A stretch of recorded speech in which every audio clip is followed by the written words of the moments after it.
আসসালামু আলাইকুম সবাইকে। আমি সৌদি আরবের রিয়াদ শহর থেকে বলছি। আমার নাম হচ্ছে রানা হুসাইন এবং আজকে আমার সবচেয়ে বড় পরিচয় হচ্ছে আমি একজন প্রবাসী।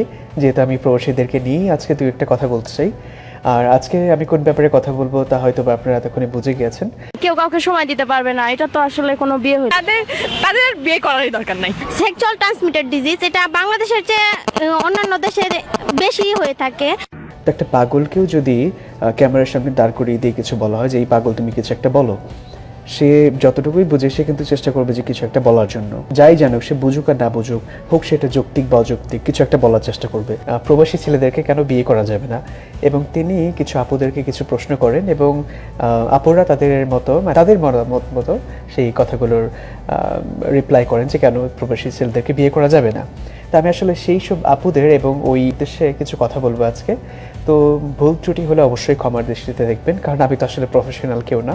তো অ্যাজ এ প্রবাসী আমার কাছে মনে হলো যে আমার এই কথাগুলো বলা উচিত, তো সেই কারণেই আজকে ভিডিওটা বানানো।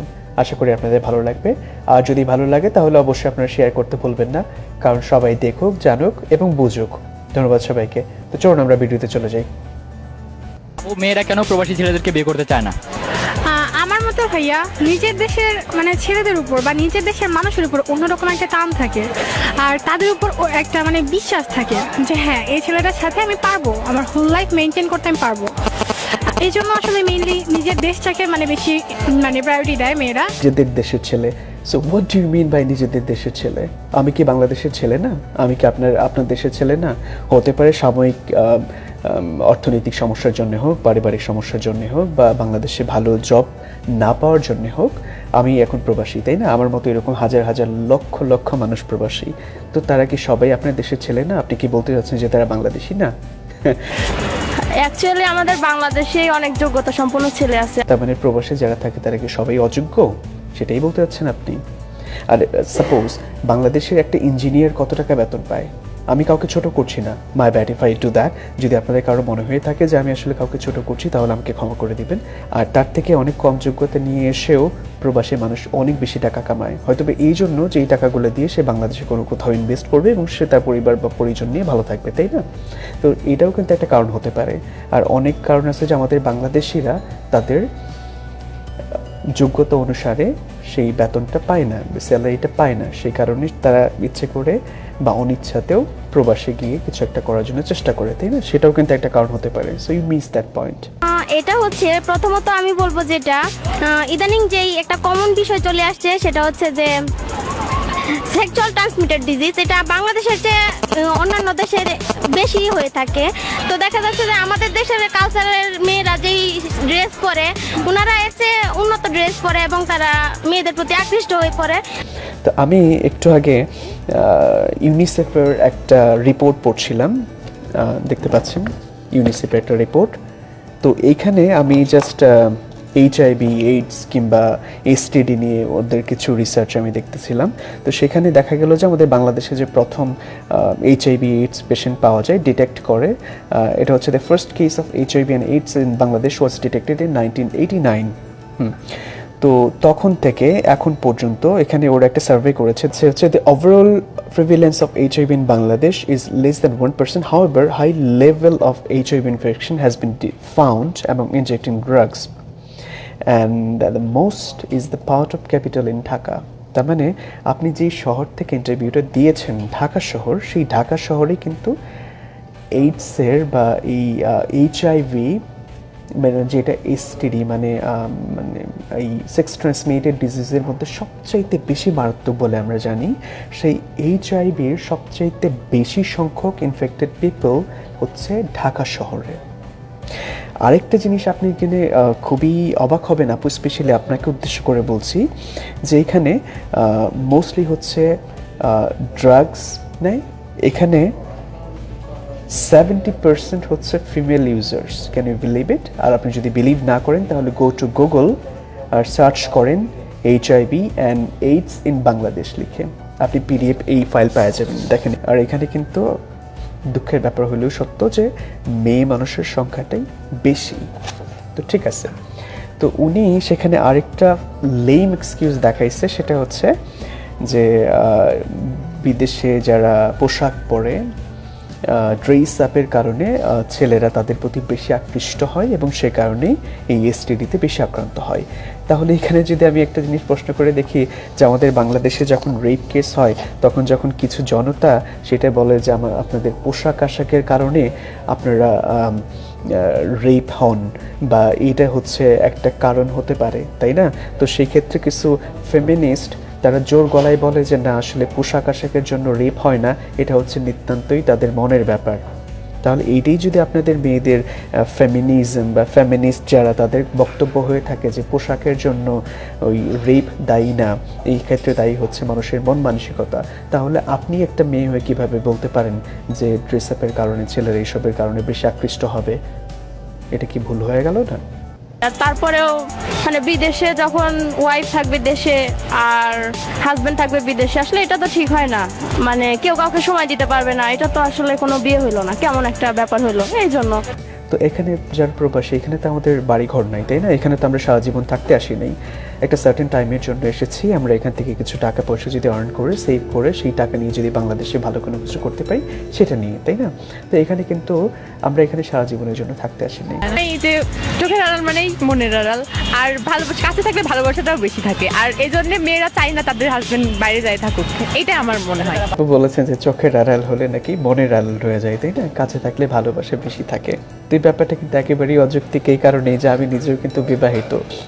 একটা কাপল যখন একসাথে থাকে তখন কিন্তু তাদের মধ্যে অনেকটা ইন্টারেস্ট কমে যায়। যেরকম আমি বাংলাদেশে যাই 2-3 মাস পর পর বা কখনো 6 মাস পর পর, যদি বেশি হয় তো বছরে 3-4 বার আমার বাংলাদেশে যাওয়া হয়। তো আমি যখন বাংলাদেশে যাই তখন আমার কাছে এরকম মনে হয় যে আমি মনে হয় সদ্য বিবাহিত, তো এরকম মনে হয় আমার। কিন্তু মানে তখন আমি জানি না যে আমি যখন মানে একটু লং টাইমের জন্য যাই তখন কিন্তু দেখা যাচ্ছে যে ছোট্ট একটা ঘটনা, যে আমি যদি বলি যে আমাকে এক গ্লাস পানি দাও, আমার ওয়াইফকে যদি আমি বলি যে আমাকে এক গ্লাস পানি দাও, তো তাহলে সেইটা আমি যখন বাংলাদেশ এখান থেকে যাওয়ার পরে মানে ফার্স্ট উইকের মধ্যে আমি যেটা বলি সেটার মধ্যে কিন্তু অন্যরকম একটা রোম্যান্টিক ভাব থাকে, মানে একটা সুইট করে ডেকে যে আমাকে এক গ্লাস পানি দাও। সেটা যখন আমি 1 মাস পরে বলি তখন কিন্তু এরকম থাকে না, এই আমাকে এক গ্লাস পানি দাও। তো এটা কেন হয় জানেন? একজন মানুষকে যখন আপনি সবসময় দেখবেন তখন কিন্তু আপনার ভিতরে সেই ইন্টারেস্টেড থাকে না। তো সেই ক্ষেত্রে আমার মনে হয় যে প্রবাসী তারাই কিন্তু একটু বেশি রোম্যান্টিক হয়, তারাই কিন্তু তাদের ওয়াইফ কিংবা তাদের পার্টনারকে একটু বেশি অন্যরকম দৃষ্টিতে দেখে। তো সেই ক্ষেত্রে কিন্তু আমার মনে হয় যে চোখের আড়াল হলে মনের আড়াল হলে ঠিক হয়, ঠিক আছে, কিন্তু যারা সত্যিকারে একজন আরেকজনকে ভালোবাসে তারা কিন্তু কখনো এই টপিকটাকে মানবে না।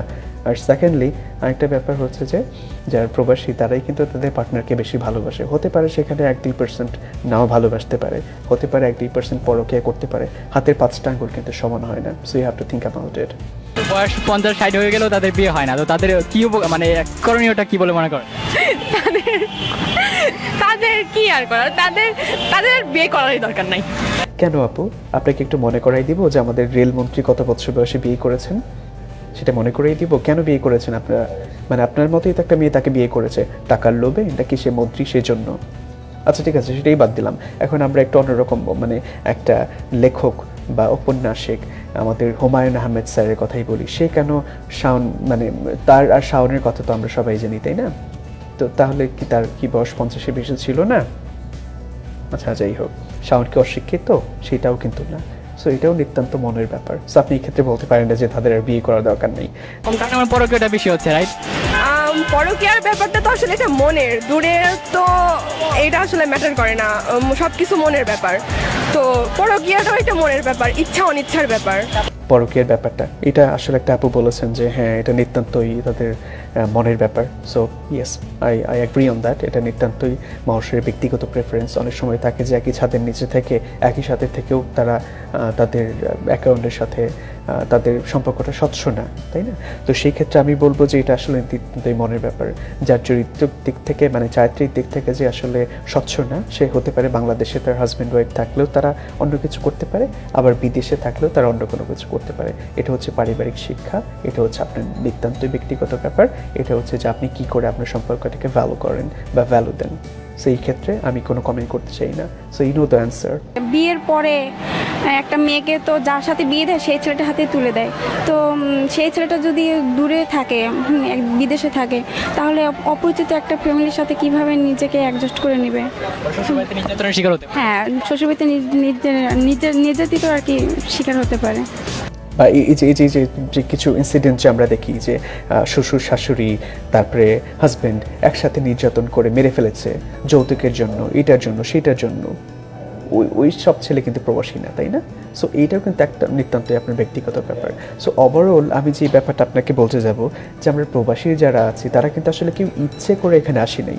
আমরা যদি ভালো কিছু করতে পারতাম বাংলাদেশে, আমাদের সরকার যদি আমাদেরকে ভালো কোনো কর্মসংস্থান করে দিত অ্যাকর্ডিং টু আওয়ার কোয়ালিফিকেশন, বা আমরা যে এখান থেকে আমরা আর্ন করতে পারছি সেই অ্যামাউন্ট যদি আমরা আর্ন করতে পারতাম লিটল বিট মোরলেস, তাহলে কিন্তু আমরা নিজের জন্মভূমি, নিজের দেশ, নিজের বাড়ি, নিজের বন্ধুবান্ধব, নিজের পরিবার ছেড়ে আমরা এখানে আসতাম না। আসলে আমরা প্রবাসীরা খারাপ না, ঠিক আছে? আপনারা যদি আমাদেরকে খারাপভাবে রিপ্রেজেন্ট করতে চান তাহলে এটা আপনাদেরই দুর্বলতা। আমরা কিন্তু বাংলাদেশের বৈদেশিক রেমিটেন্স বা বাংলাদেশের অর্থনীতিকে অনেক অনেক আগিয়ে রেখেছি, তাই না? এই জিনিসটা বিবেচনা করতে হবে। সো আমি আসলে কাউকে ছোট করতে চাই নাই বা এখনও চাই না। সো আমার ভিডিওতে যদি আপুরা বা অন্য কেউ ছোট হয়ে থাকেন তাহলে আমি নিতান্তই আপনাদের কাছে ক্ষমা প্রার্থী। আর একটা কথা আমি সবসময় বলবো আমাদের প্রবাসী ভাইদেরকে, যে যেখানেই আছেন, যে আপনারা এইসব লেম ভিডিও দেখে মন খারাপ করবেন না, মন ছোট করবেন না। আমরা যেটুকু করছি, আমরা যে স্যাক্রিফাইসটুকু করে যাচ্ছি প্রতিদিন প্রতিনিয়ত, এটা কিন্তু শুধুমাত্র আমরাই জানি। সো এইসব ব্যাপারে নিজেদেরকে ছোট করার বা নিজেদেরকে ছোট মনে করার, নিজেদের কষ্ট পাওয়ার কোনো কারণ নেই। আপনাদের সবাইকে আমার সালাম থাকবে। আপনারা যে যেখানে আছেন সবাই ভালো থাকুন, সুস্থ থাকুন। আর সবচেয়ে বড় কথা হচ্ছে যে আমি আপনাদের জন্য দোয়া করি, আমার জন্য সবাই দোয়া করবেন। আর ভালো থাকবেন সবাই। তো যদি আমার কথাগুলো ভালো লাগে তাহলে লাইক করবেন, শেয়ার করবেন আর সবাইকে দেখার সুযোগ করে দিবেন। ধন্যবাদ।